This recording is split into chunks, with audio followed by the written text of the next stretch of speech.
अस्सलाम वालेकुम रहमतुल्लाहि व बरकातुहू। Dear students, I am Sajjad Hussain. कैसे हैं आप सब? आई होप कि आप सब अच्छे से होंगे।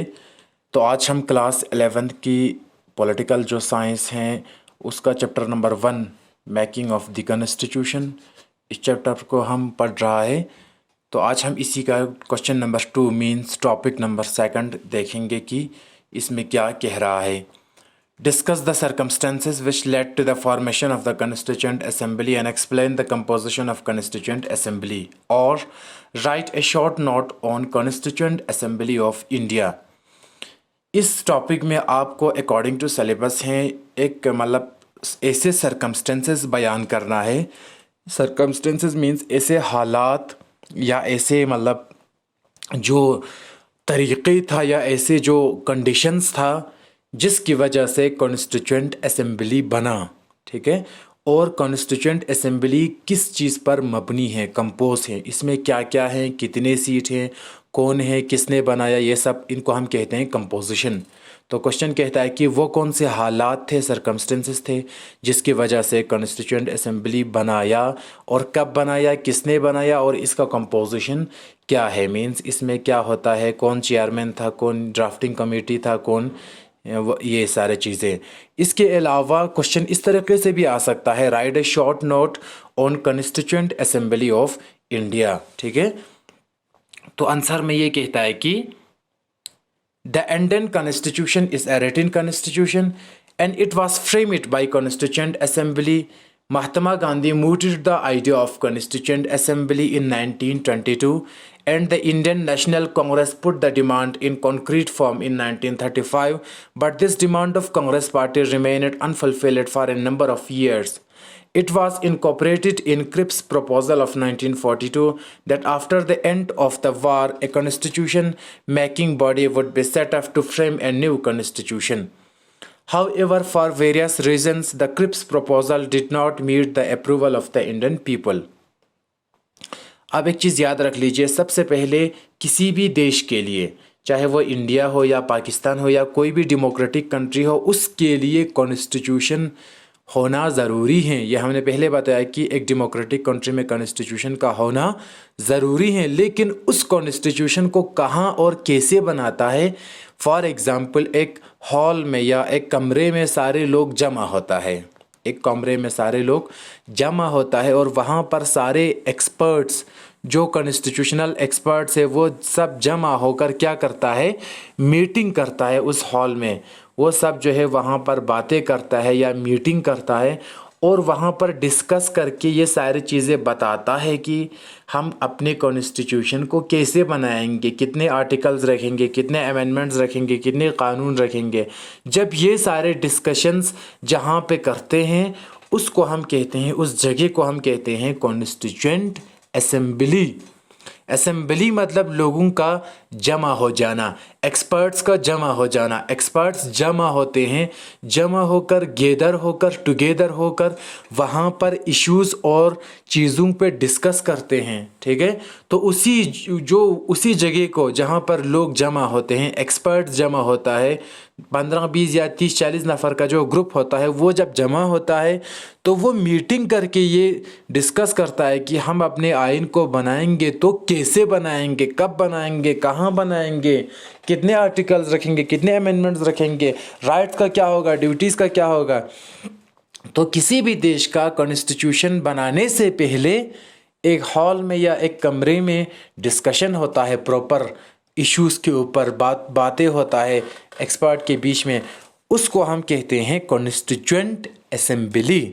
ठीक है, तो कॉन्स्टिट्यूएंट असेंबली क्यों बनाया जाता है, वहाँ पर लोग मीटिंग क्यों करते हैं एक्सपर्ट्स, क्योंकि उस देश के लिए कॉन्स्टिट्यूशन तैयार करना होता है। अगर हम हिंदुस्तान की बात करेंगे तो हिंदुस्तान में कॉन्स्टिट्यूएंट असेंबली बनकर उसमें डिस्कशन हुआ, फिर इसके बाद 2 साल 11 महीना 18 दिन लगा कॉन्स्टिट्यूशन को तैयार होकर किताब में पहुंचने को। ठीक है, तो क्वेश्चन आपका बताता है कि right A short note on the constituent assembly of India. Constituent assembly पे एक नोट लिखना है, ठीक है। तो आपको सबसे पहले ये समझना है कि कॉन्स्टिट्यूएंट असेंबली खुद क्या है, ठीक है। तो India is a democratic country. जब 1947 में हमें आज़ादी हासिल हुआ, उसके बाद हम एक जमहूरियती कंट्री बन गया। उससे पहले हम ब्रिटिश के अंडर में था। तो 1947 से पहले हिंदुस्तानियों का 1930 से लेकर, जब हिंदुस्तान आज़ाद नहीं हुआ था, तब से लेकर हिंदुस्तानियों का यही डिमांड था कि अंग्रेज़ों से यही डिमांड करता था कि भाई साहब हमें परमिशन दीजिए। इंडियंस डिमांड करता है किसको? ब्रिटिश को। भाई साहब हमें परमिशन दीजिए। कौन सा परमिशन? यही कि कॉन्स्टिट्यूएंट असेंबली बनाने का परमिशन दीजिए, क्योंकि ब्रिटिश के टाइम पर हिंदुस्तानियों को कॉन्स्टिट्यूशन बनाने का और कॉन्स्टिट्यूएंट असेंबली में जमा होकर कॉन्स्टिट्यूशन के लिए बात करने का परमिशन नहीं था। तो ब्रिटिश ने हिंदुस्तानियों को परमिशन नहीं दिया। 1930 से लेकर ये डिमांड चलते आ रहा है। पहले 1922 में डिमांड किया हिंदुस्तानी जो फ्रीडम फाइटर्स थे, गांधी और नेहरू वगैरह ने, किसको? ब्रिटिश को। ब्रिटिश ने ये डिमांड भी रद्द कर दिया। 1930 में 32 में किया, वो भी रद्द कर दिया। 35 में किया। तो इस तरीके से जब हिंदुस्तान आज़ाद नहीं हुआ था, तब से लेकर ये मतलब परमिशन क्यों मांग रहे हैं? किसी भी देश के लिए हिंदुस्तान का भी वही मसला था कि कॉन्स्टिट्यूशन तो बनाएंगे, लेकिन उसके लिए असेंबली में लोग जमा होकर कॉन्स्टिट्यूएंट असेंबली तैयार करना ज़रूरी है। तो कॉन्स्टिट्यूएंट असेंबली के लिए ब्रिटिश ने परमिशन नहीं दिया। अब कॉन्स्टिट्यूएंट असेंबली क्या है ये मैंने आपको पहले बताया। हिंदुस्तान का जो कॉन्स्टिट्यूशन है वो रिटन कॉन्स्टिट्यूशन है। इसको फ्रेम किया है, इसको बनाया है किसी एक इंसान ने नहीं, बल्कि कॉन्स्टिट्यूएंट असेंबली में सारे लोग और एक्सपर्ट्स जमा होकर इन लोगों ने बनाया है। महात्मा गांधी ने कॉन्स्टिट्यूएंट असेंबली का जो आइडिया था वो सबसे पहले जब हिंदुस्तान आज़ाद नहीं था 1922 में क्या किया? अंग्रेज़ों के सामने रखा। इसके बाद इंडियन नेशनल कांग्रेस ने 1935 में फिर से और एक बार अंग्रेज़ों के सामने यही डिमांड किया कि भाई हमें कॉन्स्टिट्यूएंट असेंबली बनाने का परमिशन दीजिए, लेकिन अंग्रेज़ों ने इन दोनों बातों को रद्द कर दिया। जितना भी डिमांड और कोशिश करने के बावजूद भी ब्रिटिश ने हिंदुस्तान की डिमांड्स को सुना नहीं। आखिरकार 1942 में अंग्रेज़ों ने हिंदुस्तानी लोगों से यही डिमांड किया कि जब एक बार सेकंड वर्ल्ड वार ख़त्म हो जाएंगे, क्योंकि आपको पता है कि 1939 से लेकर 1945 तक सेकंड वर्ल्ड वार चल रहा था। तो सेकंड वर्ल्ड वार में ब्रिटेन खुद इन्वॉल्व था।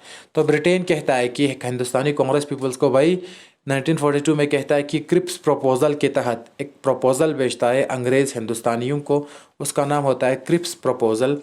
उसमें लिखता है कि भाई जब एक बार जब जंग ख़त्म हो जाएंगे, यूरोप में सेकंड वर्ल्ड वार जब ख़त्म हो जाएंगे, तो हम तुम्हें क्या करेंगे? कॉन्स्टिट्यूएंट असेंबली बनाने का परमिशन दे देंगे। ठीक। इसके बाद किसी न किसी बहाने से क्रिप्स प्रपोज़ल का जो टाइम था वो भी गुजर गया। फिर भी हिंदुस्तानियों को कॉन्स्टिट्यूएंट असेंबली बनाने का जो परमिशन था, जो हुक्म था, वो ब्रिटिश की तरफ से मिला नहीं। अब क्या होता है? The cabinet mission plan 1946 recommended the setting up of Constituent Assembly. The elections to the Constituent Assembly were held in July 1946 according to the cabinet mission plan. The Constituent Assembly was to consist of 389 members, 292 from the British province, 93 from the princely states, and 4 from chief commissioner provinces. The first session of the Constituent Assembly was held on 9 December 1946. Dr. Sachidanand Sinha was elected as a temporary chairman, and later on Dr. Rajinder Prasad was elected as a permanent chairman of Constituent Assembly. On 13 December 1946, Pandit Jawaharlal Nehru moved the objective resolution. It was unanimously passed on 22 January 1947. The Constituent Assembly adopted national flag on 22 July 1947. India got independence on 15 August 1947. India was partitioned. The Constituent Assembly appointed Mountbatten as the first Governor General of Free India. कहते हैं कि मैंने अभी कहा कि अंग्रेज़ों ने यही कहा, भाई जब सेकंड वर्ल्ड वार ख़त्म हो जाएंगे तुम्हारा डिमांड पूरा किया जाएगा। तो किसी न किसी तरीके से क्रिप्स प्रपोजल का डिमांड भी पूरा, मतलब वादा भी, मतलब इन्होंने पूरा नहीं किया अंग्रेज़ों ने, ठीक है। इसके बाद आखिरकार क्या होता है, एक प्लान आता है अंग्रेज़ों की तरफ से, कैबिनेट मिशन प्लान। ये बहुत इंपॉर्टेंट है, जिसकी वजह से आपको कॉन्स्टिट्यूएंट असेंबली का परमिशन मिला था। कैबिनेट मिशन प्लान 1946 में आया था। इसमें अंग्रेज़ कहता है कि हिंदुस्तानी जो लोग हैं वो कॉन्स्टिट्यूएंट असेंबली बना सकता है। आपको पता है कॉन्स्टिट्यूएंट असेंबली क्या होता है? कॉन्स्टिट्यूएंट असेंबली में वो लोग होता है जो डिस्कस करके, मीटिंग करके क्या करता है, किसी देश के लिए कॉन्स्टिट्यूशन बनाता है, ठीक है। तो अब अंग्रेज़ कहता है कि हिंदुस्तान के जो लोग हैं वो कॉन्स्टिट्यूशन बना सकता है, कॉन्स्टिट्यूएंट असेंबली तैयार कर सकता है, ठीक है। लेकिन वो सारे, उसमें कौन लोग आएंगे, कौन लोग नहीं आएंगे, क्या प्लान होगा, क्या मिशन होगा, ये सब कुछ डिसाइड करेंगे ब्रिटिश। और ब्रिटिश की कैबिनेट मिशन प्लान के तहत हिंदुस्तान के लोगों को परमिशन मिलेगा कि वो कॉन्स्टिट्यूएंट असेंबली तैयार करें। अब जो ब्रिटिश का जो कैबिनेट मिशन प्लान था उसमें क्या लिखा था? उसमें लिखा था कि भाई साहब तुम लोग कॉन्स्टिट्यूएंट असेंबली बना सकते हो अपने देश के लिए, लेकिन हमारे कैबिनेट मिशन प्लान के तहत। तो आपके कैबिनेट मिशन प्लान में क्या है? तो कहते हैं कि कॉन्स्टिट्यूएंट असेंबली में कितने मेंबर होना चाहिए? 389 मेंबर होना चाहिए। कॉन्स्टिट्यूएंट असेंबली, मैंने कहा कि वो जगह है जहाँ पर एक्सपर्ट्स जमा होकर बात करता है कॉन्स्टिट्यूशन बनाने के लिए। तो कैबिनेट मिशन प्लान के तहत कहता है कि आपका जो कॉन्स्टिट्यूएंट असेंबली है उसमें टोटल होना चाहिए 389 मेंबर। उसमें से 292 मेंबर ब्रिटिश प्रोविंस में से होना चाहिए, मतलब उन इलाक़ों में से होना चाहिए जहाँ पर ब्रिटिश ज़्यादा उनका हुकूमत चलता है। 93 from princely state, 93 member princely states में से होना चाहिए। प्रिंसली स्टेट मतलब जहाँ पर बादशाह राज करता है, जैसे कि जम्मू कश्मीर के ऊपर महाराजा गुलाब सिंह राज करता था, हैदराबाद के ऊपर राज करता था, ठीक है, इस तरीके से। तो 4 चीफ कमिश्नर प्रोविंस, मतलब इस तरीके से अंग्रेज़ों ने कैबिनेट मिशन प्लान के तहत बताया कि 292 मेंबर ब्रिटिश प्रोविंस से होना चाहिए। कहाँ पर? कॉन्स्टिट्यूशन असेंबली में। 93 मेंबर प्रिंसली स्टेट से होना चाहिए, 4 मेंबर चीफ कमिश्नर प्रोविंस से होना चाहिए। टोटल 389 मेंबर्स होना चाहिए। इन सब को इलेक्शन देकर क्या करेंगे? पहले इन लोगों को कॉन्स्टिट्यूएंट असेंबली में बिठाएंगे। तो इस तरीके से कॉन्स्टिट्यूएंट असेंबली का सबसे पहला मीटिंग 9 दिसंबर 1946 को चला। डॉक्टर सच्चिदानंद सिन्हा जो है उस टाइम का टेम्परेरी चेयरमैन था कॉन्स्टिट्यूएंट असेंबली का। इसके बाद डॉक्टर राजेंद्र प्रसाद जो है परमानेंट चेयरमैन बन गया कॉन्स्टिट्यूएंट असेंबली का, ठीक है। तो आपको यहाँ पे देख सकता है कि जो कॉन्स्टिट्यूएंट असेंबली है जिसमें हमारा कॉन्स्टिट्यूशन ऑफ इंडिया बनाया था वो किस तरीके से फ्रेम हुआ था, ठीक है। तो वो सब कुछ जो है ब्रिटिश इसके हिसाब से, मतलब कैबिनेट मिशन प्लान के तहत हुआ है। 13 दिसंबर 1946 को पंडित जवाहरलाल नेहरू जो है ऑब्जेक्टिव रिजोल्यूशन पेश करते हैं। ऑब्जेक्टिव रिजोल्यूशन में नेहरू के हिसाब से जो भी हिंदुस्तान के कॉन्स्टिट्यूशन में ऐड होना चाहिए था वो सब नेहरू ने क्या किया, ऐड करने की मतलब बात किया मीटिंग में, ठीक है। तो बाद में जो नेहरू का जो ऑब्जेक्टिव रिजोल्यूशन है वो हमारे कॉन्स्टिट्यूशन में आज हमें देखने को मिलता है फर्स्ट पेज पे कॉन्स्टिट्यूशन की। आपने सुना होगा preamble of the constitution. Preamble of the constitution जहाँ पर लिखा है we the people of India, फिर शुरू किया जाता है प्रीएम्बल, ठीक है। तो वो कॉन्स्टिट्यूशन बनने से पहले नेहरू ने उस बात को निकाला था जिसका नाम था ऑब्जेक्टिव रिजोल्यूशन, ठीक है। तो आज कॉन्स्टिट्यूशन बनने के बाद वही क्या बन गया, प्रीएम्बल ऑफ द कॉन्स्टिट्यूशन। ये सब कुछ किसने डाल दिया था? जवाहरलाल नेहरू ने। आखिरकार 22 जनवरी 1947 को सब ने कॉन्स्टिट्यूशन एडॉप्ट किया, उस टाइम पे कॉन्स्टिट्यूशन तैयार हुआ।